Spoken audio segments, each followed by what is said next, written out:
हरि संकीर्तन करते रहें, करवाते रहें और हरि नाम को खूब रटते रहें और रटाते भी रहें।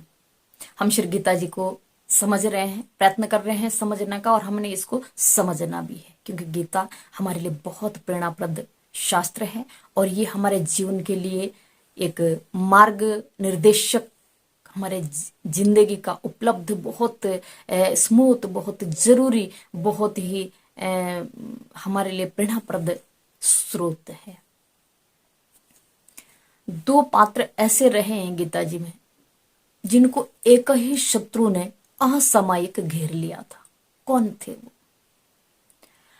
जिनमें से एक की तो इस शत्रु के कारण असामयिक और इस शत्रु के माध्यम से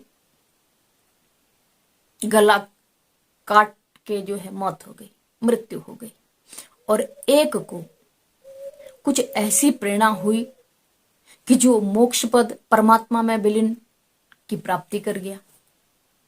शत्रु एक ही था, दोनों का शत्रु एक था, और दोनों को इस तरह से उसने एक ही शत्रु को घेरा। और ये दोनों पात्र जो है अत्यधिक विद्वान थे, अत्यधिक बलशाली थे, अत्यधिक गुणवान थे और शस्त्र विद्या के प्रखंड ज्ञाता थे। यानी कि इनको कोई भी शस्त्र विद्या में हरा नहीं सकता था। फिर भी सिर्फ एक शत्रु ने दोनों को घेर लिया और दोनों बिल्कुल निढाल हो गए। हाँ, उसमें इतना फर्क हुआ कि एक को तो मृत्यु हुई, तुरंत गला काट दिया, कारण वो शत्रु बना, और उसी शत्रु के द्वारा दूसरे ने अपने अस्त्र शस्त्र त्याग दिए और अपने आप भी बिल्कुल शरीर भी निढाल हो गया, जैसे बीमार हो गया। बिल्कुल युद्ध नहीं करूंगा, ये अर्जुन था। और जिस समय युद्ध हो रहा था और द्रोणाचार्य जी से युद्ध हो रहा है, तो द्रोणाचार्य जी को कोई भी हरा नहीं सकता था। भगवान कृष्ण ने कुछ संकेत किए, प्रेरणा की। सतगुरु है, सदगुरु है, योगी, महायोगी है, सतगुरु है। तो कहा कोई और उपाय तो है नहीं, देखते हैं। इनकी भी परीक्षा हुई है द्रोणाचार्य जी की।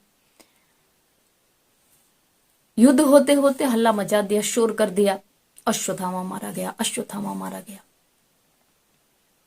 और द्रोणाचार्य जी रथ से नीचे गिर पड़े। उनका भी शरीर कैसे हो गया, बिल्कुल शिथिल पड़ गया, धनुष बाण हाथ से गिर गए और बहुत अशांत हो गई, शरीर बिल्कुल शिथिल हो गया उनका। जब उन्होंने ये सुना कि अश्वत्थामा मारा गया, अश्वत्थामा मारा गया, तत्काल वो बिल्कुल निस्तेज हो गए। अति आसक्ति, अति आसक्ति। अश्वत्थामा एक सेना में हाथी था, उसका नाम अश्वत्थामा था, और द्रोणाचार्य के पुत्र का नाम भी अश्वत्थामा था। और अश्वत्थामा का नाम सुनते ही द्रोणाचार्य जी गिर पड़े। पुत्र का जो मोह था इतना ज्यादा, यानी इसीलिए कहते हैं कि हमारे भीतर में जो शत्रु है उनको हराओ, उनको हराना है। कितने भी हम विद्वान हो जाएं, कितने भी तप भक्ति वैराग्य जतन जितना भी कर ले, लेकिन हमारे भीतर के जो शत्रु है इनको हम नहीं हरा पा रहे हैं। ये समस्याएं होती है, और यही गीता जी के माध्यम से भगवान श्री कृष्ण ने समझाया है।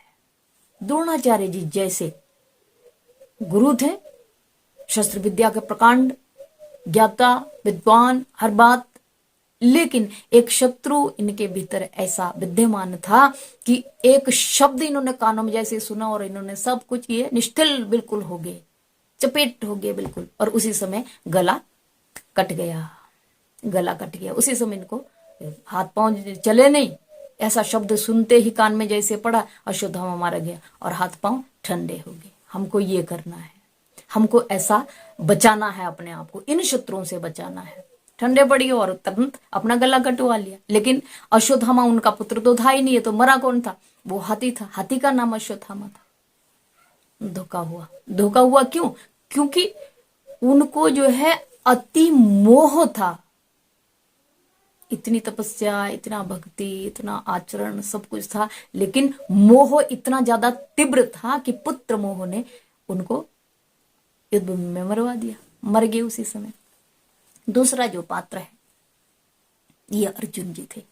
तो अर्जुन को भी जब भगवान श्री कृष्ण से अर्जुन ने कहा कि मेरा रथ जो है सेना के बीचों बीच ले चलो, भगवान कृष्ण ने कहा ठीक है। देखने लगे चारों तरफ, जब देखा मेरे संबंधी है, मेरे तातश्री है, मेरे कोई मामा है, कोई मेरे चाचा हैं, कोई भाई बंधु हैं, कोई ससुर हैं, कोई कुछ लगते हैं, कोई कुछ लगते हैं रिश्ते में, मैं इनसे युद्ध करूंगा। यानी अर्जुन का भी मोह जागृत हो गया। और अर्जुन का भी क्या हाल हुआ, अर्जुन के हाथ पांव भी बिल्कुल ठंडे पड़ गए, हाथ से गांडीव धनुष भी गिर पड़ा। लेकिन सौभाग्य अर्जुन का कि अर्जुन को भगवान श्री कृष्ण ने ज्ञान का प्रकाश दे के, ज्ञान का प्रकाश दे के मोह रूपी उस शत्रु को, अर्जुन के ही द्वारा मोह रूपी उस शत्रु को समाप्त किया और अर्जुन को एक योद्धा के रूप में खड़ा किया। तो ये सतगुरु की कृपा हुई। ध्यान मूलम गुरु मूर्ति, पूजा मूलम गुरु पदम, मंत्र मूलम गुरु वाक्यम, मोक्ष मूलम गुरु कृपा। इस भांति से गुरु की कृपा होती है।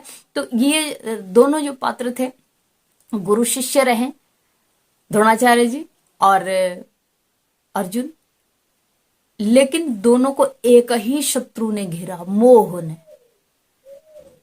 एक का मोह ऐसा हुआ कि जैसी कानों में ध्वनि गई तुरंत गला कटवा लिया, उस मोह ने गला कटवाया। इन चीजों को हमें अपने अंदर समझना है, चीजों को कि हमें आखिर लड़ना किससे, हमें अपने भीतर से साधना का मतलब क्या, भक्ति का मतलब क्या है। संपूर्ण जानकारियां तो हासिल करनी वो अलग चीज है, लेकिन हमने अपने भीतर से इन चीजों को नष्ट करना है। इस युद्ध में विजयी वही होता है जो अपने विकारों को नष्ट करता है। और इसी शब्द के ऊपर, विकारों के ऊपर ही और इन्हीं बातों के ऊपर गीता लिखी गई है। जो शत्रु हमारे अपने भीतर विद्यमान है, हमने उनसे युद्ध करना है, तब हम विजयी तब विजयी होते हैं, तो हमें विजय पद प्राप्त होता है, शाश्वत विजय हमारी तब होती है। तो ये दोनों का जो है एक मोह के कारण अर्जुन को भी स्थिति बिगड़ी और द्रोणाचार्य जी का जिस तरह से उन्होंने तत्काल ही अपनी गर्दन ही कटवा ली।